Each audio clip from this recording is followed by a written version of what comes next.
I'm Amy Jo Martin. Welcome to the Why Not Now show.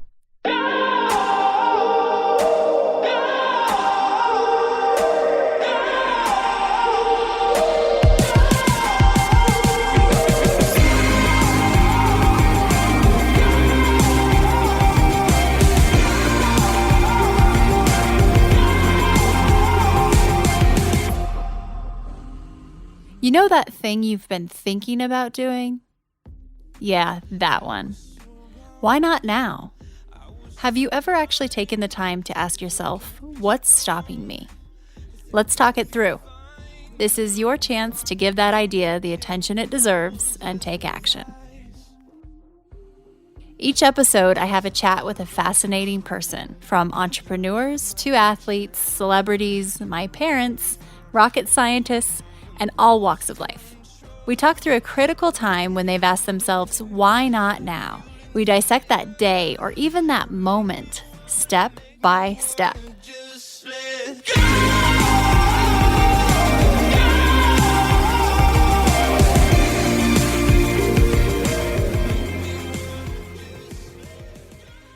Today we have Billy Corgan on the show. You may know him from the Smashing Pumpkins. And I will be completely honest here. I was a fan and I listened to the Smashing Pumpkins back in the day. I think my brother had the CD and I stole it. But I didn't know too much about Billy. And so I did my research, as I always do. And that's one of the best parts of doing this, in my opinion, is getting to learn and kind of study someone's path. And this conversation is probably one of the most powerful conversations I've had in a long time. And one of my favorite, if not the favorite episode to date. I would have never imagined because I didn't know too much about Billy. He, at one point, had me in tears. I hope even if you have never listened to a Smashing Pumpkins song, I hope you see this one through and listen, because it's pretty powerful, and some of the things we talk about are so relevant to today and most everything, actually. There's a project that Billy's on, he's wrapping up right now. It's called 30 Days, and it's an attempt to really find some inspiration and create some new music, which he will do. But he's doing it through an interesting process. He's taken 30 days and hopped in an RV. He's been traveling to all types of small towns across the country. It's obviously a really timely time to be doing that. He's talking to people and he'll just pop up. For example, a couple days ago, he was in Taos, New Mexico. And all of a sudden, he just decided to play and rock up to the Taos Inn, I think it was, and start playing. They announced it via social media. Next thing you know, hundreds of people are showing up, and I think the cops had to come too because a few too many people showed up. But Billy talks about some pretty deep things. He also talks about where he's headed next. He's getting ready to turn 50, and he's just brutally honest, and I think that's what struck me. He's also super humble. You know, here you have this wildly successful rock star. He is so well-spoken and well-studied, and he has a lot to share. I think about Billy now as one of my favorite people on the planet, but and that's a pretty big statement, I realize. But he's kind of like Buddha meets Walt Whitman with a splash of rock and roll. Being able to design my own day and do it in the most efficient way is a non-negotiable for me. I'm a bit of a time management nerd, so when I find something that allows me to be more efficient and effective to get the most out of my day, I want to share it with everyone. So here's the scoop. I have a new tool in my productivity tool belt, and it's called Monday.com. My team and I have never felt more organized professionally and personally. And my to-do list is no longer the boss of me. I feel more in control because every project, initiative, date, and task is captured and organized in one place. And my team is in the loop and involved every step of the way. We are in lockstep. Monday.com is like having a brand new operating system. Everything has its own home, deadline. You can see the team members associated with the tasks, and it's color coordinated, so you can easily navigate your own task list. We all have multifaceted jobs, businesses, and lives. With Monday, you're able to keep all of these components organized in their own compartments, but you're also one click away from seeing the big picture and how they all integrate together. Creating systems and procedures within your day and business saves a lot of time. For example, my team and I have a dedicated Monday.com board for this very podcast. Did you know that there are 28 steps involved in getting one podcast ready for air? It's the same exact process every single time. And it's a system that we have put into place. So we know the various key steps are assigned to certain people, and we've mapped out the entire process from start to finish within this one board. This allows us to be streamlined. It cuts back on the amount of emails exchanged as well as the amount of meetings needed. One feature I love is that my social media content calendar is built inside of Monday.com. I finally have one that I actually use, I like, and it's embedded into my overall calendar as well. Another feature we use every single day is the Google Doc integration. You know I love a good spreadsheet. I can pull them into Monday.com and edit them right there versus having 97 tabs open on my computer, which is extremely distracting and inefficient. If how we spend our days is how we spend our lives, then I can't think of anything more important than using the time in our days wisely. Head to hey.monday.com/Amy Jo Martin to start your free trial today. That's hey.monday.com/Amy Jo Martin.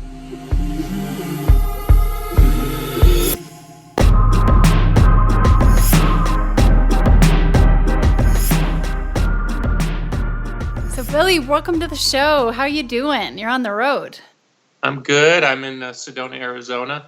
So I have elevated consciousness and Ooh, all the vortex and I'm here. in the spirit of why not now? Let's hop right in. Can you think of a time, and I'm sure there's so many throughout your career, where you just had to ask yourself, why not now? And it was that moment where it went from kind of the dreaming stage to the doing. And let's talk it through that moment, that day, hour, whatever it looked like. Yeah, I think, well, there's two critical ones. I don't know what would be more interesting to people. One was when I was about 19 and one was when I was about 25. Either one is whatever you think. You have to guess without knowing what they are. Well, let's go with the 25. Okay. Well, the Smashing Pumpkins had put out one album, which was very, very successful. But as we were out promoting our album, the Nirvana album came out and was, as everyone knows, Nevermind was a massive album. And then Pearl Jam came out too in that time, and they were massive. And so within a short span of time, I went from thinking I was very successful within my given field to all the rules had changed in my given field, and everything I'd built myself up to be and do was no longer as relevant as it needed to be. And I went into a very strange depression because I felt like something had been kind of not taken, but the change made me feel kind of inadequate in a way I wasn't prepared for. And I went through a very long depression where I could not write songs, and really struggled for a breakthrough, which I've talked about a few times. Really came off the heels of a suicidal depression. I just really, really struggled with the emotions I was feeling. And I reached this kind of morning in my life where it was like I was either going to jump out a window or I was going to change my life. And I know that sounds very dramatic, but that's literally what happened. I couldn't meditate on death anymore than I had. And I'd even gotten to the point where, they say it's very troubling in suicide land if you start giving away your possessions. I'd already been through all those stages. I was giving away stuff and planning my eulogy and all sorts of weird self-absorbed things. And I woke up one morning and I kind of stared out the window and thought, okay, well, if you're not going to jump out the window, you better do whatever it is you need to do. And that morning I wrote, I think it was the song Today, which people would be probably fairly familiar with, the ice cream truck video song. And it's sort of a wry observation on suicide, but in essence, the meditation behind the lyric is, every day is the best day if you let it be. And so much in life is really perception, and you can have mastery over a lot of things, your career, even people have power over their family sometimes, money, and you realize that if you don't have your mind right, none of these things matter. And I would put that more in a spiritual category, but the point is perception really does guide how one takes in reality, and then in turn how one succeeds in reality, because without proper perspective, success only becomes like a snake that eventually eats you up too. Wow. Quite the why not now moment. And I can't wait to dig into the perception side of things. And that's actually where a good part of this conversation, I'd love for it to go, and feeding into your project now. But when you go back to that moment where you had to decide, okay, I'm either going to completely change this or this is it. What was profound about that moment? Because I'm sure this was a growing process, and it was, it wasn't like all of a sudden you realized, okay, I'm depressed or I am suicidal. This was an ongoing thing, and was it just a kind of gut check, mental kind of reality of, okay, I'm going left or right at this moment? For me, and this is obviously more of an artistic idea, but I had refused really up until that point to just be myself. In essence, I had equated me being I'd equated me being myself with failure. Yet I was so boxed in, the only way I could succeed was to be myself. So that was the crossroads moment. Was the only way to move forward was I had to accept something about myself that heretofore I had been unwilling to accept, and I was out of options. Wow. And you basically unlocked like the greatest creativity treasure box after doing that, right? It became Well, and what's crazy is from that moment I went on a dizzying run of success. That album was, quadruple platinum, and the band ended up headlining the Lollapalooza Festival, which at that time was a moving festival. We headlined the biggest Lollapalooza festival that there ever was. And then after that was followed the Melancholy album, which went on to be one of the biggest selling albums of all time. So I went on this sort of 4, 5, 7, 10-year, depends on who you ask, run of creativity. And it really started in that one moment of, this is the only way forward. But it was only because I was so blocked, obviously in an artistic way, but also personally, I was so blocked that once I sort of released the organic forces in my being, and I would say that to anybody, that's really the measure of true spirituality, is unlocking your own resources, not somebody else's. It's an amazing what happens. It really is and was truly transformative. There was no question about it, because once I did that, it was like I had this sort of magic totem that was all my own. It wasn't somebody else's. It wasn't like I read somebody's book and it got me 3 months down the road and then I ran out of the book and I had to go find another book. Right. You had an endless supply of you. And wow, this is probably the most profound why not now moment I have heard on the show, and I'm literally in tears over here, just extremely moved by your kind of just fierce bravery and honesty and sharing this. I've heard a few times, and just even recently, in watching some of the things that are going on the road, you were talking to Robert, and he said, "Gosh, there were times where we weren't trusting our own heart at the time." So was this before?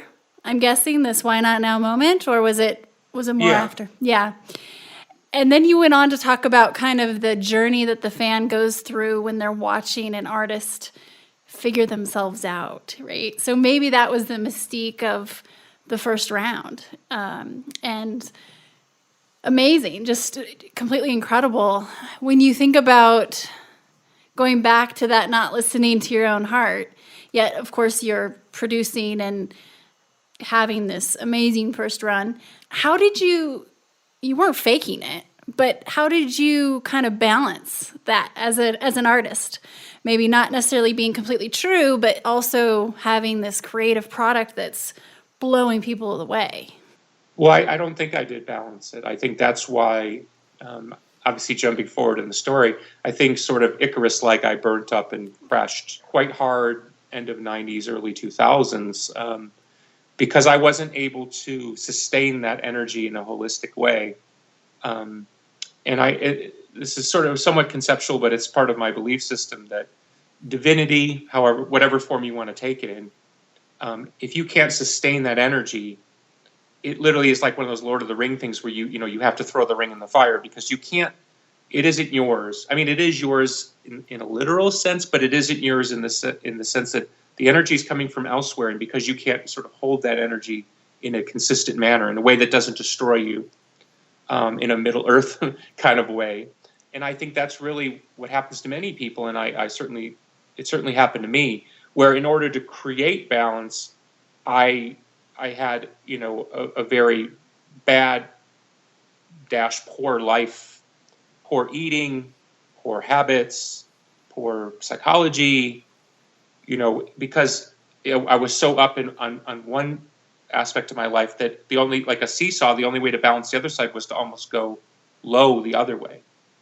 And that is not a recipe for long-term mental health. Sure, sure. This is kind of an interesting. I of course had no idea how the conversation was going to play out, but one of the things I wanted to talk to you about was scientists say there are 3 types of happiness, and you technically need all 3. But one is that rock star happiness, and they literally call it the rock star happiness because it's fleeting, and most people haven't been a rock star, literally, but we all have those moments of you're just on fire, things are rocking and rolling, and then you have to come down, right? The second is that sense of flow. You're enjoying what you're doing so much that you lose sense of time. And then the third is higher purpose, something higher objective, bigger than you. So in this case, this is a literal example of here you are with that rock star high on stage. And then you evolve, you go through this why not now. And do you feel like you've then been able to add those other 2 in progression of kind of the flow, enjoying what you're doing so much that you lose sense of time, and then kind of that higher objective? Or how did those other 2 come into play, if they have, which I'm assuming they have? Right. How would you work those into your timeline? Well, I think I was able to achieve those other 2 types of happiness through my musical life, and certainly success, and how one would measure success through the eyes of others, accolades and sales and attention, particularly the American form of it. I found those things in my work, but I wasn't able to find them in my personal life. In essence, my sense of flow and purpose was so attached to my musical life that it overshadowed my interpersonal world. In essence, nothing I could do personally seemed to measure against, somebody who'd seen me and was stopping me at the mall. And I didn't realize that process, and I'm keeping it, I'm oversimplifying for the sake of conversation, but it hollowed out my life in capital letters life. So it gets to be this weird thing where it's like you only feel good when you eat candy, and only when you eat candy do you feel good. So I would come off tour and I would sit at home for 2 months and stare out the window and feel like I'm not worth anything, so I wasn't able to enjoy, wow, I've earned the right to just sit at home and just relax or, pet the cat. That felt so insignificant. And now sitting here at 49, almost 50, I realized that that's actually even more significant. But at the time, I wouldn't have believed you. Because if you can't have purpose throughout your entire life, you don't have purpose. That's not purpose. It's a great point. And I'm sure a lot of this threads into why you decided this 30 days, this project. Was there a why not now moment there or not? But what are you looking to learn from this, or tell us about it and kind of where you are in the process. On the ground floor of it is a desire to write new music. And for whatever reason, I've found lately that by getting out of the normal patterns of my life, and coming into contact particularly with people who just see the world just a little bit different, seems to create a sense of balance and sort of takes me into the bigger channel of human condition and human interest, as opposed to what I would say is a very urban one. Most of the planet does not live in a city. Mm-hmm. Most of the planet is actually fairly in touch with nature on some level, and I'm using nature ephemerally. So that's the ground floor, is just to get out into the world and connect in a way that allows me to write music. On the sort of the bigger zeitgeist part, I've just found the propagandizing of your average person vis-a-vis the media, and the skirmishes that go on over ideas and language, and then get into culture. It's almost like a weird parlor game where you can kind of sit and read your favorite websites or go down the rabbit hole with who said what and what's the latest outrage and all that. But then you come in the middle of the country and you stand next to a 2 million year old rock, and you realize, like, the rock don't care about any of this. It just immediately, in a very three-dimensional quantum physics way, sort of corrects the balance. Mm-hmm. Sure. And it allows me artistically to be a bit more in tune with the language I want to speak and who I want to reach, and I guess why I want to reach them. And I just find it really instructive. And then back to kind of the earlier part of our conversation, it sort of links me back into, like, wow, there are a lot of people out here who don't care what somebody did yesterday on television. And you see a lot of people living in trailers, and you see a lot of people who are, concerned about the future of the country, no matter what spectrum they're in. And you just, it locks you back into, like, there's a much bigger conversation in here that goes back to biblical times. This is more about the human heart and the human, and I'm using the word very loosely, the human idea of progress. What is progress? What is progress to humanity? Because if we could go back to an ancient time, there were very, very advanced cultures at different times on this planet. I mean, maybe they didn't have a cell phone, but I mean, they were very advanced in their systems. We had systems on this planet where they were matriarchies, where women were the decision makers for particular tribes. So we have plenty of empirical evidence that at different times in human history, different systems engaged to deal with different the issues of the day. But the issues of the day, no matter what the politics are, I mean, Jesus had to deal with the Romans. No matter what the politics are, there's a sort of human conversation underneath that is far more powerful to lock into and speak to. And then when you look at the true poets, whether it's a musical poet like Bob Dylan or a poet like Yeats or something, that's usually what they speak to. They usually speak to that frequency. And it's very easy in these times to get caught up in the other zeitgeist, which is always interesting and shiny. But the real zeitgeist, which is never ending, I think is probably where my greater interest lies. So that's a long answer to a short question. No, it's fascinating. It's so on point with some of the things that I've been trying to experiment with lately and better understand. And a lot of it, I think, is stemmed by having just moved from a very urban lifestyle and environment, living in Phoenix, Vegas, and San Diego for the last 20 plus years, into a very rural area, living in the forest. I literally live in the forest right now, and in a very blue state to a very red state, and conservative. And so this all happened right during the political season at its height. And it's been this fascinating curiosity to me of how these echo chambers in our bubbles start to happen, not only in the physical world, but in the virtual world too. And I've seen this over and over with the virtual world, but now I'm experiencing it more at the physical world. And one of the things with your project that I was so intrigued by was I have this curiosity around empathy. And it's such a hot word right now, and it's a buzzword, but we need more of it. And not just the obvious empathy, but some of the the ability to have some healthy tension conversations with respect and genuine care for one another.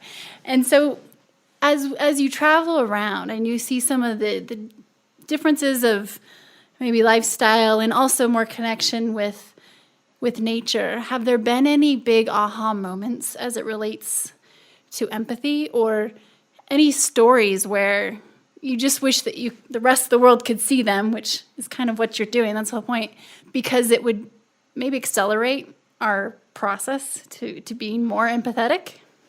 No, I don't have any particular story that comes to mind, but I do know, I've had this thought many times, and I'll try to condense the thought.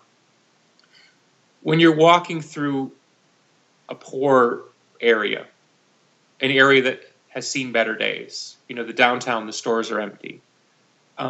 You're walking through a barrio in, Brazil, where, poverty is like inescapable in certain areas.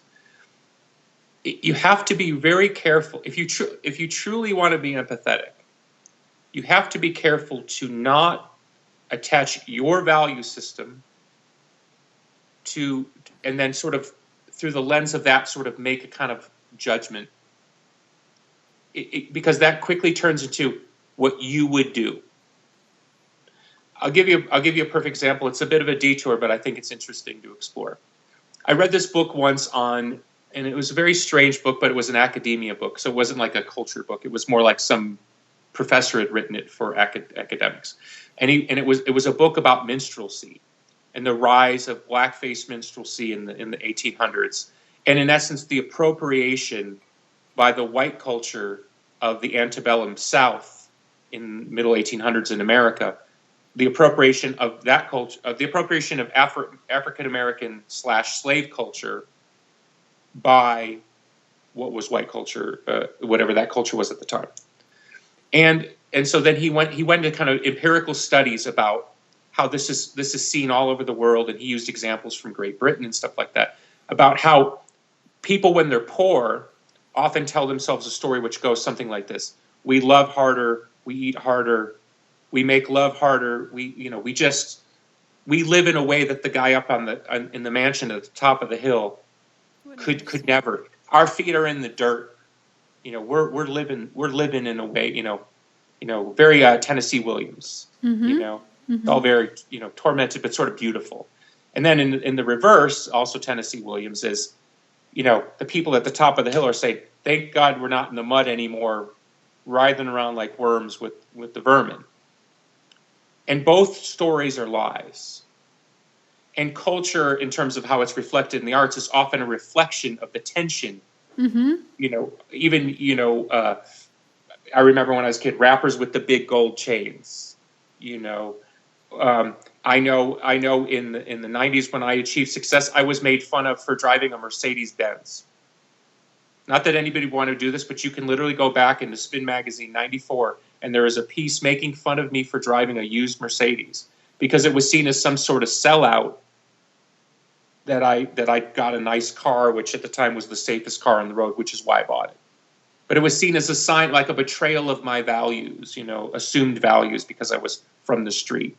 The reason I'm riffing on all this is what I'm saying is, until you really, really, really stand in somebody's shoes and understand their culture, how they got there, what their family told them, true and not true, can you really appreciate why somebody would choose to live in a trailer in the middle of the country, 182 miles away from a Whole Foods. They're getting something, and just because you assume that what they're not getting is valuable doesn't mean that what they're getting isn't more valuable than what you're getting, because your Whole Foods is 0.6 miles away. And you have to be very careful with that. And I'm not talking as a class thing, because that's another trap. I'm talking strictly as a way people choose to live. Most people on some conscious or unconscious level choose to live a particular way. And as someone who grew up in the banal suburbs of Chicago, I dreamed about getting out. I had to get out, get me out of here. So I got out, and I learned the lesson of what getting out meant. That's a very tangible, great way to frame it up, I think, and the power and opportunity in understanding differences. But the other fact is that we don't hear things the same. We don't, even if you do try to walk in someone's shoes or go experience their environment, it's still hard to achieve, right? A true understanding, because we hear things differently, we see things differently, like literally, scientifically, we do, physiologically. So it's just this. I know that we'll be hearing more about this, especially as. If I could just interrupt you for one, there's no more effective way of helping the body politic than sitting down and sharing a meal with somebody. We can argue about what color is the sky till we die. But when you sit with your neighbors and you break bread, in my case, gluten-free, when you break bread, that is an incredible, effective way of crossing that. And, so I'm being a little bit colloquial here, but point is I wish more of us could just sit down and break some bread and just get on with it. The balkanization, and it's very virtual in many ways because of the way people are receiving their information, the balkanization of the American public, and that sense of, I don't know who my neighbor is, and what sign do they have in their yard, what candidate, and all that kind of stuff. It's just the worst possible thing, because most people, and I mean 99.9% of humanity, the entire world, if you sit at a table with them and you start laughing and sharing stories, it's pretty amazing. Look no further than there are American servicemen who go every year over to Nazi Germany and sit at tables with the guys they used to bomb, guys who were Nazis, and they sit at tables and they share a beer and they talk about, I went on this mission and I did this. And, there is a healing even for the, what would be classified in this PC culture as the worst of the worst. There is healing that can be had if you are willing to just sit down and allow people to kind of erase that gray space. And I think once you get into the common areas of like, oh, my kid and da-da-da, that's when it starts to really work. How do you think we make that happen? How do we accelerate it or mobilize that idea? Hopefully your music will help do that, but I don't think people would be that opposed, actually, if they understood it was that easy. And I'm not simplifying saying it's that easy, but it's a pretty simple concept. I think that life is really about choice. And if you choose to live in a virtual construct, which many of us now can and do, and you allow a virtual construct to dominate your physical construct, that is a very difficult thing to achieve. It just is. Because in essence, you're walking through the door with a set of ideas that by and large are not true. They're true for a particular political point or social point, but they're not true in the Christian, spiritually rooted, and I mean, pick your belief system. I mean, generally speaking, what I'm saying is applicable to all belief. I mean, it doesn't necessarily apply universally, I guess would be my point. It's not an ageless concept. So as you're traveling around and you're experiencing all these different towns and nature, is there a process in which you find yourself falling back into like a template of creating? Are you constantly taking notes? Are you seeking people to speak with, or are you more just letting that come to you? What's kind of been the level of planning and not planning, kind of this whole process? How do you set it up? Almost no planning. Truly let spirit be thy guide. Point. It's pretty cool with GPS these days. You literally can go point and there'll be a route to get you to the point, which is pretty amazing. You don't even have to figure it out.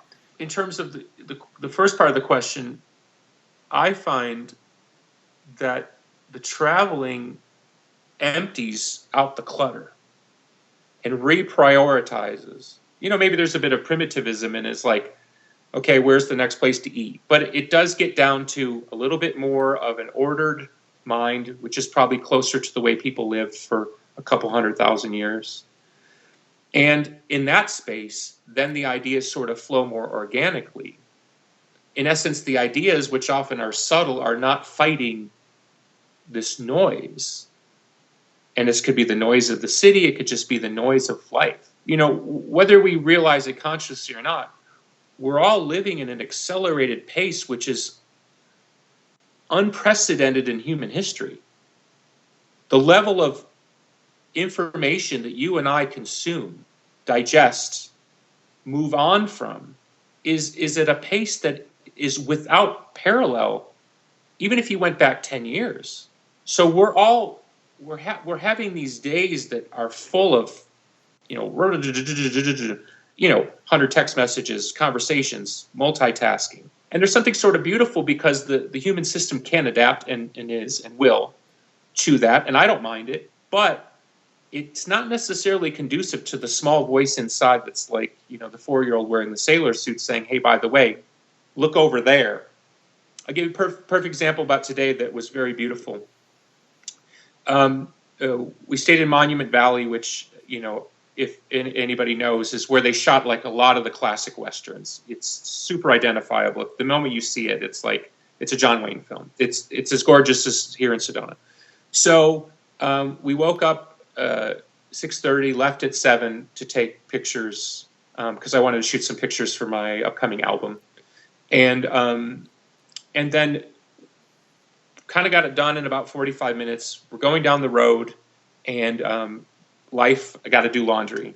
So as we're going towards trying to find a laundry, which ended up being a dead end on some sort of reservation, that's a whole other story. As we went down the road, there was a sign for visit Golding's, 1924, blah, blah, blah, blah, blah. Very typical tourist claptrap type sign. And I thought, well, we got the whole day. Let's go down there. So we go down another 5 miles. The museum's closed. It's like it's not open for a while. So it's like, well, should we just get back in the car and leave? No, let's just kill time. So we sat down, ate some food, went in the gift shop. Museum's still closed. Okay, wait a couple more. Okay, now the museum's open. Okay, go in the museum. This couple, the Goldings, in 1924 or something, opened this lodge, kind of like an idealized couple that had this real romance, and they decided to open this lodge literally in the middle of the desert. Well, lo and behold, that became this primary shooting site for all these Hollywood movies. So they ended up having this incredible, robust life of John Wayne and people visiting and shooting movies and letters and pictures, and just, it's like a dream. You're looking at this dream. And so to stand in their home, and you get to go upstairs and see the way they lived, and very modest Southwest home, okay, there's that three-dimensional thing. This was the America that I remember, that I kind of touched based on the time I was born. It's rosy in my mind for a particular way. It's not the whole picture, but it does fire a certain part of my imagination. And now I carry this like a three-dimensional token. And part of it is the romance, part of it is what I saw in the movies, part of it is what I want to believe. It doesn't matter, because it's my own movie inside that I'm really commenting on anyway. But standing in that tangible space brings it in a way that no book, no tour guide could have done for me. I took away from it what I needed, and now I gained something valuable. That was the most incredible moment of the day. And it was just standing in this place. And you wouldn't have been able to do that if you were on a schedule. I mean, if you hadn't taken those extra 5 miles and waited, and I mean, something was telling you, the universe wanted you to be there and to experience that. Yeah, and not every detour is a good detour, but that's just the way it goes. It's just, you have to roll the dice. As a therapist, I once said, had said to me, it's about managing expectations. Yeah. We're going to take a quick break, and we'll be right back. I'm hopping in here to tell you about a new discovery of mine. I'm in love, and let me tell you, I've fallen hard. We all like our caffeine in the morning. I look forward to that first, second, and fifth cup of coffee in the morning, but now I exclusively drink Super Coffee. I'm such a fan that I actually invested in the company, the team, and their culture. The love for what I do every day makes me jump out of bed in the morning, but Super Coffee truly fuels that fire. It's fueled with positive energy, from the ingredients they use to their brand promise. Super Coffee removes the negatives like sugar and adds the positives like MCT oil and protein so that you can maximize your day. I have an embarrassing secret. I used to be addicted to diet soda. I'd roll out of bed and pop open a can before my eyes were even fully open. I had never been a huge coffee drinker, but when I gave up diet soda on July 12th, 2015, yes, the moment deserves an anniversary. It was a big deal. I needed another caffeine source at that point. For me, that meant coffee with lots of artificial sweeteners, with crazy ingredients I can't pronounce that made me crash by 2 p.m. or so. Well, not anymore. Super Coffee is different. As I mentioned, there's no added sugar, and some of the flavors I love have 10 grams of plant protein. Now, I'm not a big meat eater, so this really helps, and they've just added a few new flavors to their plant-based offering, like French vanilla and sweet cream. They only use ingredients that are great tasting, great for you, and sustain you for the long haul. Nothing shady, only positives. The taste is delish, I can tell you. Take it from someone who needs that extra flavor to enjoy the taste of coffee. And Super Coffee also comes in ground coffee, Keurig pods, creamers, and more on their website, drinksupercoffee.com. One of the things my team and I love most is that on drinksupercoffee.com, you can shop Super Coffee's wide variety of products based on your dietary needs, including gluten-free, plant-based, Whole30, keto, or even vegan, right there on their website. There's something for everyone. While you're on the site, go ahead and stock up because Super Coffee is hooking up Why Not Now listeners with a 25% discount. Head to supercoffee.com and use the code Why Not Now for your 25% discount on all products. drinksupercoffee.com is the only place this offer is available, and your discount works again for all products. Just use Why Not Now as your code, all one word. There are no restrictions.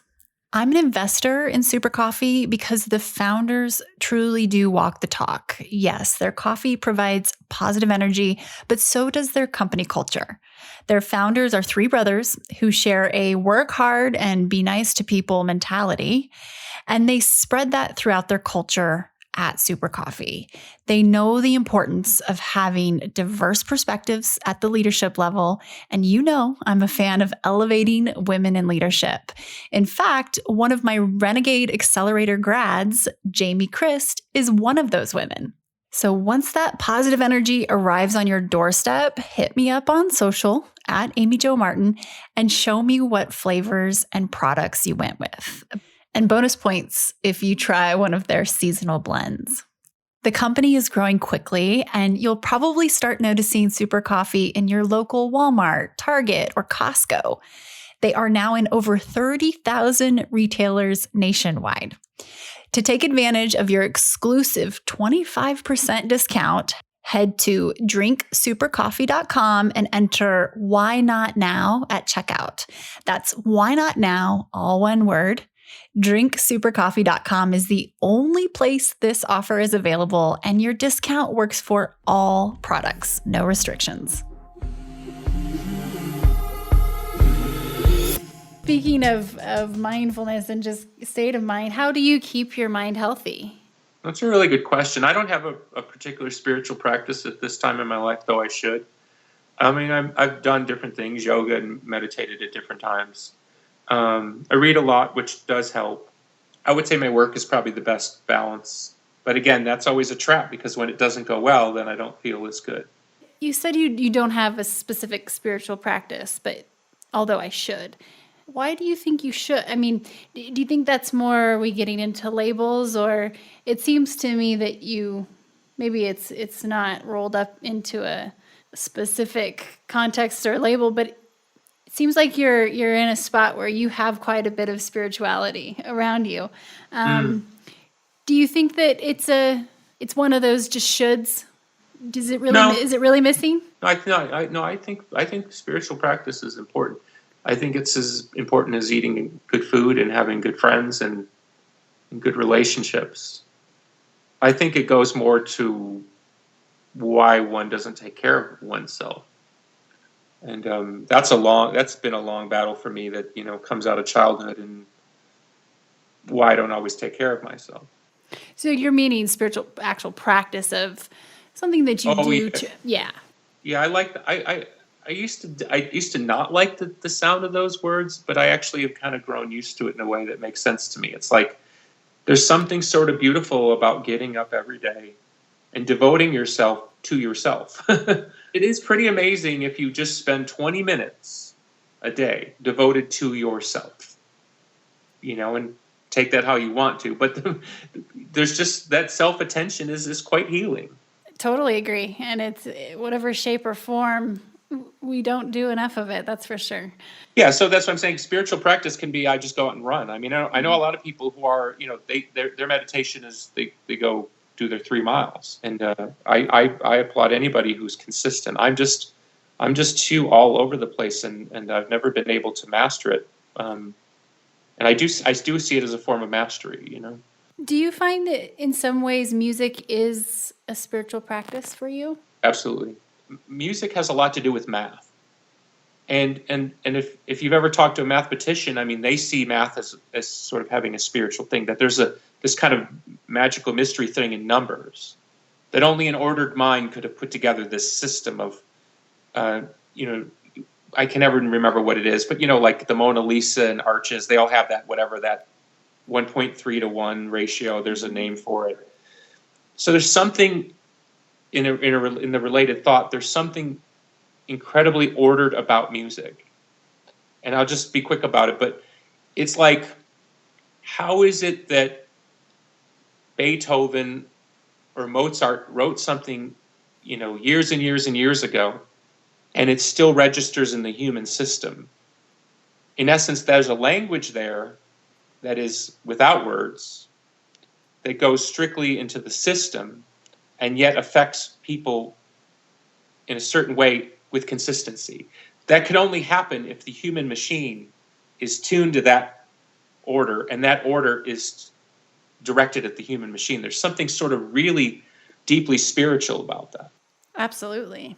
It transcends generations and time, and there's still that connection. Right, because if the human being morphed in a way that made that irrelevant, then you would say, well, that was just of its time. Exactly. Like a funny hat. Like, oh, we all wore that funny hat in that year. But Right. there is certain works in the arts, Shakespeare comes to mind, that whatever it is that it touches is, to use your word, transcendent in a way that is really, really spiritual.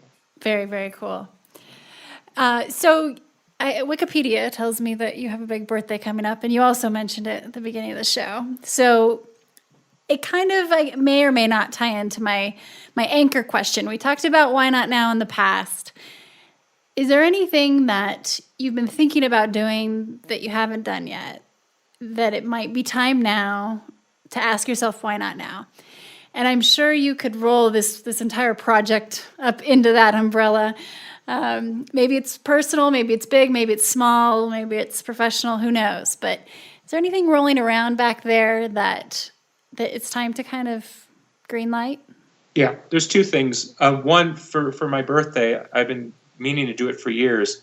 I'm going to take a private rail car from Chicago to Los Angeles. Oh, cool. Yeah, I know a man who owns, and it's this whole I'm crazy about subcultures. So who knew there was the private rail car subculture? But there is.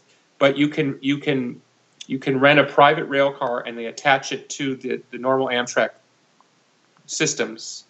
So you have your own little world and this is a 1950s car with the upper deck that has the 360 view, and you have your own chef on board, and you can invite your friends, and you take that ride that so many people took during the golden age, and they still do, but not with that same level of glamour.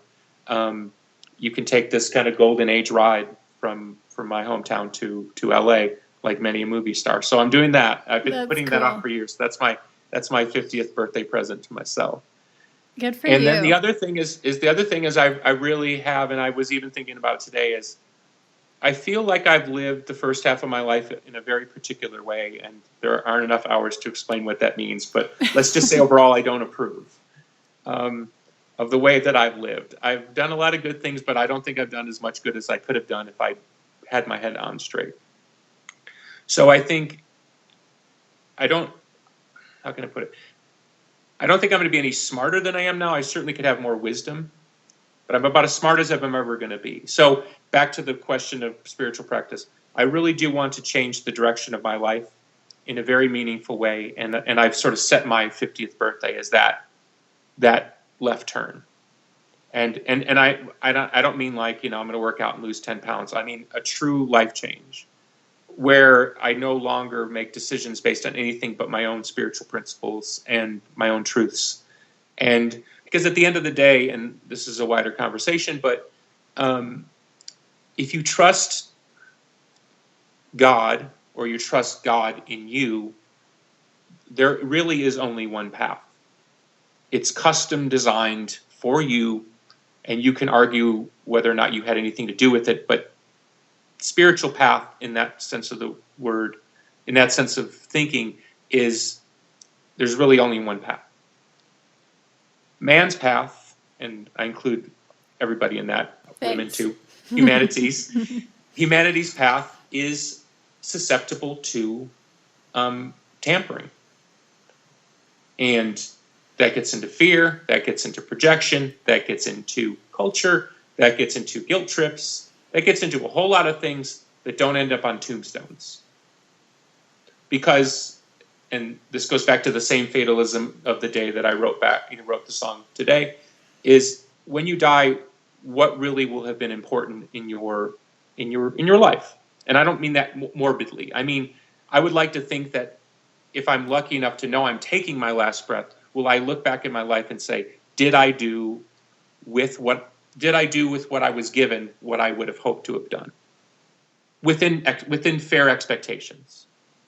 And to this point, I'm disappointed by my ability to stay consistent in a certain way. In essence, cheating, with one hand to get something with the other hand that I so desperately need. Figure it out. A hit song, a better relationship, whatever, but always with some sort of asterisk attached to it.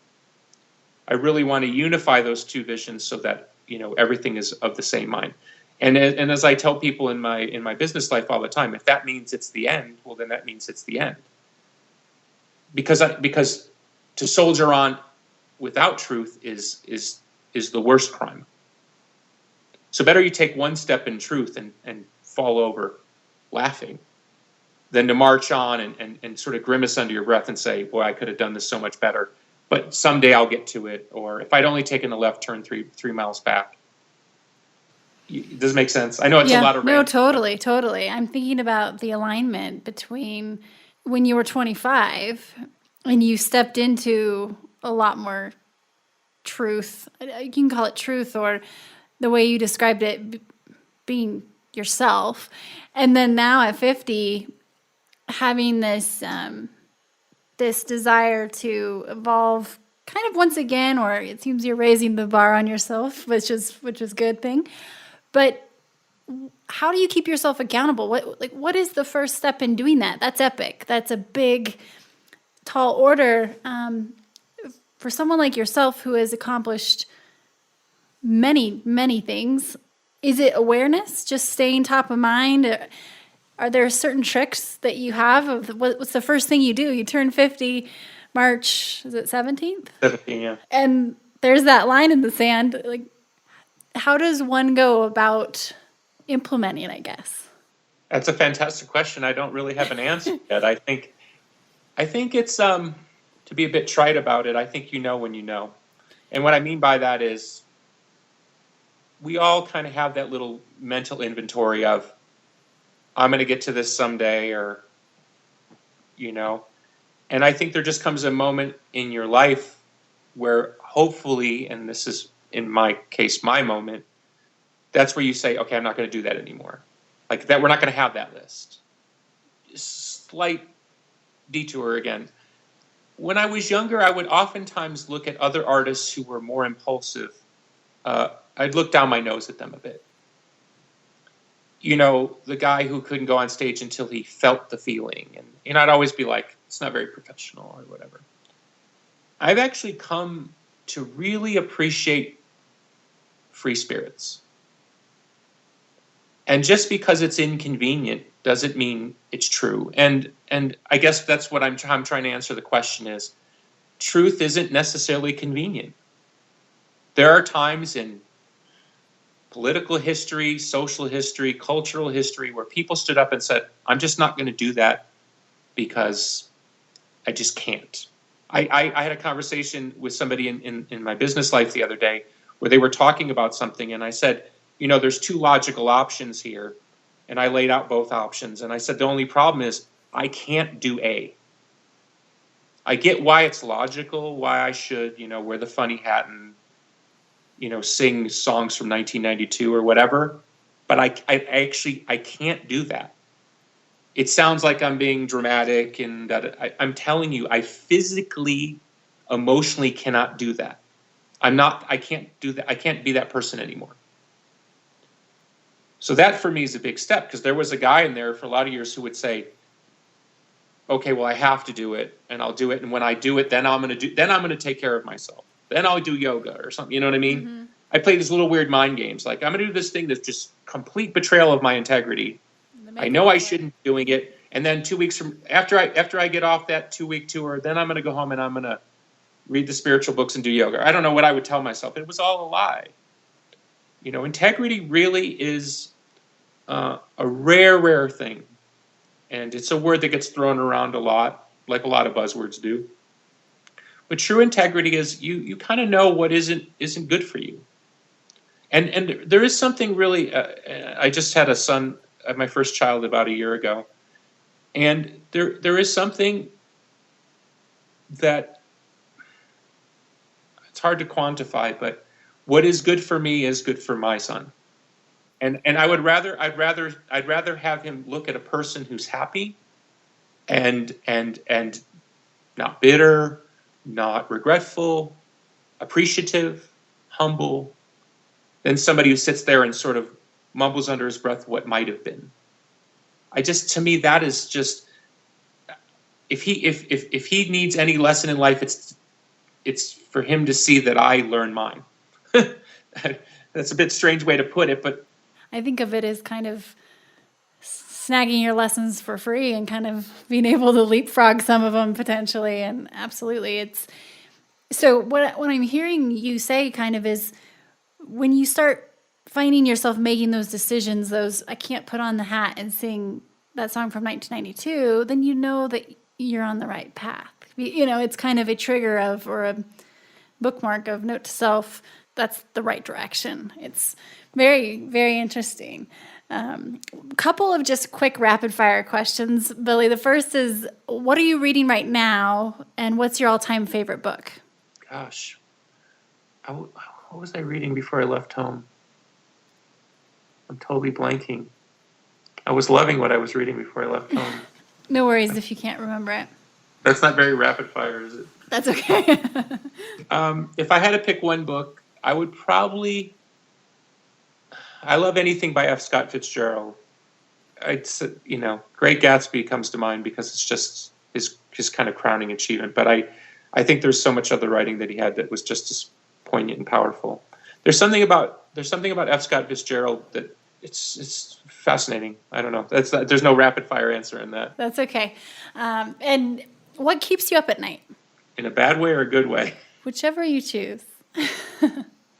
Well, these days, the only thing that usually keeps me up is creativity. You know, there's some idea or some notion that I have to sort of, or listen to weird, obscure Hank Williams at 2 a.m. because I just can't go to bed because I'm still looking for some distant radio signal that helps me find my own homing beacon or something.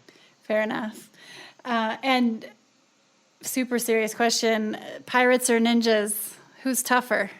I go with pirates. And what's your rationale for that? Well, first of all, I'm not a big ninja fan. I think ninjas are overrated. I'll take a man on the open seas any day. Okay. Actually, if you've ever read about what pirate life was like, or you know, those men, mostly men at the time's life was like on the open sea. I mean, it was a pretty brutal life. Yeah, absolutely. I mean, I'm a pirate girl as well. I mean, living on a boat, I Oh, right. can't be a trader or anything like that. So, what advice would you give to your younger self? You can choose the age. Well, somebody asked me this question recently, not to accuse you of. No, usually people don't like it actually. So, we'll see. Oh, But well, I tend to learn a lot. I'll give you a real answer. But somebody asked me this question recently, and they said, what advice would you give to your younger self? And I said, don't. Period. Full Just stop. don't. They're like, Stop. don't what? And I said, just don't. But I really, if I could go back in a time machine and grab myself about 22 before I took the super magic elevator to the top, it would be very, very hard to get this information across, but I would endeavor to get across to my 22-year-old self that anything that compromises one's true integrity, which is, it would take an hour to even explain what that means, so I'm going to just assume everyone knows what I mean by true integrity. It doesn't work. It just doesn't work. There are no shortcuts. There just aren't. You will pay and pay and pay like a bad Tolkien character until you sort out whatever bridge you didn't go over. It's funny. It's just, if you believe in quantum physics, I mean, it's very quantum. There's just no getting around, true integrity. It would be very hard to convey what that means, because I don't think my 22-year-old self would want to hear it. And, there's that great line from the Rush song, glittering prizes and endless compromises. There's a reason the world whips out shiny toys to very talented people, because there's that system in the ego that equates shiny toys and glittering prizes with you've made it. And there have been moments in my life where I've been in the room with the most famous people in the world, because I was in Valhalla of celebrity orgasm TMZ land. And I can tell you there is no there. Only your true, intact, integral self at peace with nature and yourself is success. Everything else that comes from that is the signature of that success. It's not the other way around. Wow. You're such an amazing communicator. You articulate things so well, and It's called Irish Blarney. and just because I think this will be very helpful to listeners, and it could be. We started the show, and you talked about your why not now, and you're 25, and you had a decision to make, and it was a very dark one, a dark time, and you pulled yourself out of it. If there's anyone listening right now that's in a similar spot, what would you say to them? That's tough, because, and I, again, oversimplifying for the sake of conversation, depression is chemical, There's something that happens when you get locked in that loop. I once found myself in a very, very dire situation. I'd never had, I was having panic attacks. I mean, it was stuff that I thought was the stuff of fantasy. I'd heard about people having panic attacks, and I always treated it like you hear about fibromyalgia is not real or whatever. It just sounded to me like one of these things that they make up. And when I had panic attacks, I was like, wow, this is bizarro land, And I got on the phone with somebody who was a professional, and they said, you got to move. And I was like, you don't understand. I want to jump out the window. Move. They were like, I don't care what your reasons are. You're calling me for help. I'm giving you help. If you want it, take it. and just doing yoga, walking around the block, I felt better. Now, did I feel 100% better? No, but I felt 5% better. At least got me like one rung up the ladder out of the well.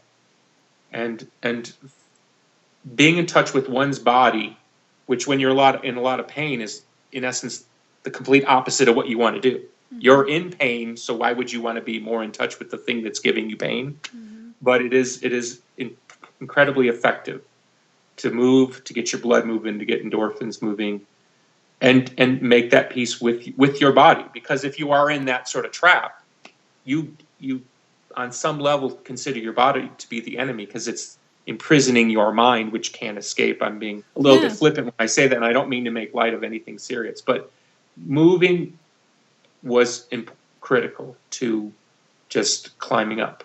Awesome. Thank you. Thank you so much. This has been my favorite conversation. Absolutely. Hands down. 100%. I'm so grateful. Yeah. And can't wait to hear this music that's brewing. Thank you. Okay, let's talk again sometime. So nice Sounds talking good. to you. Would love to. Take care.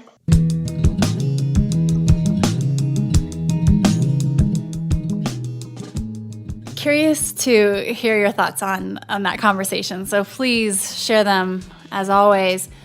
One of the things that really struck me was Billy's Why Not Now? When he was 25 and how he found kind of the solution to suicide to be accepting himself and being himself. And, his words just talking about how he refused to be himself up until this point, this rock bottom. And that he realized there was no other way forward. And it was just so profound to me because I think we've all been in dark places before. I know we have, regardless of how dark it was. Imagine the next time you're in a place like that where you are feeling despair, and what if you consider the solution to just be yourself? It really struck me. So that and also this thought of empathy. I've been talking about empathy more and more lately, and I don't mean to just hop on the bandwagon of a buzzword because it truly is a buzzword right now. And I don't mean, when I talk about empathy, I'm not referring to the obvious kind of definition of being empathetic. It's more about trying to find empathy in these really tough situations that we're in right now, especially with the division that we see in the United States, but across the globe, really. And finding empathy in the unexpected places, like having a tough, healthy tension conversation and having an underlying layer of empathy, compassion, respect. And so if you have thoughts on that, please share them with me. But I'm on a bit of a personal kind of experiment in exploring different ways we can practice empathy. And I thought what Billy said as far as his kind of view on empathy, he said, if you truly want to be empathetic, you have to be careful not to attach your value system and look through that lens and make a judgment, because that quickly will turn into what you would do. And that's not easy, right? It's pretty difficult to detach from our own value system. So I'm guessing, that this is something we can practice and kind of build that muscle over time and train ourselves to put ourselves in other people's shoes and try to shelve our own template and belief system.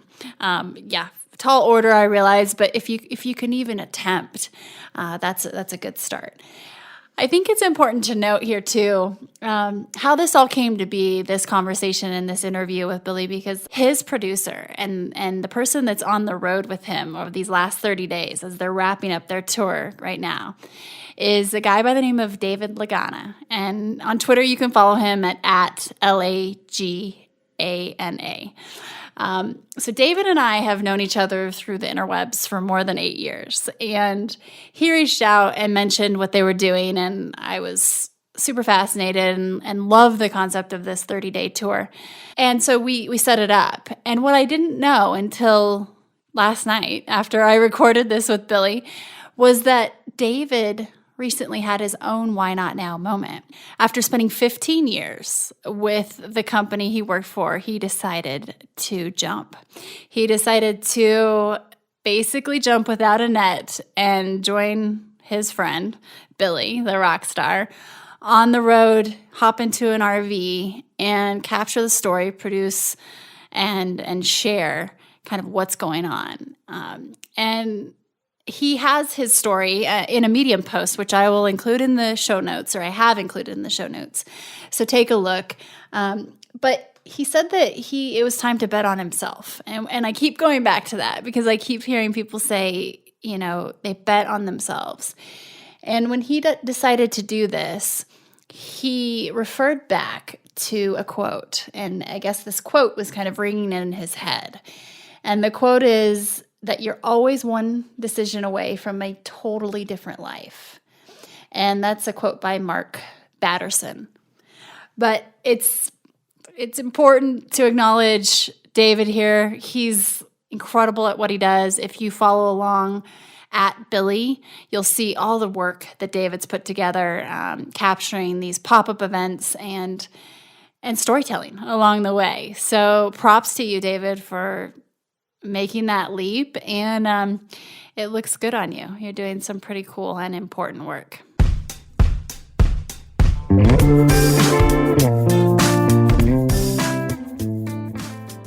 Hey everyone, thanks for listening to the show. Hit me up on social media to let me know what you think. I'm at Amy Jo Martin on Twitter, Facebook, Instagram, and LinkedIn. And I want to hear your Why Not Now moments so I can share them on the show. Just send me a note to whynotnow@amyjomartin.com. For show notes and other offers, you can visit amyjomartin.com/whynotnow. And while you're there, don't forget to sign up for my email newsletter for exclusive content and announcements.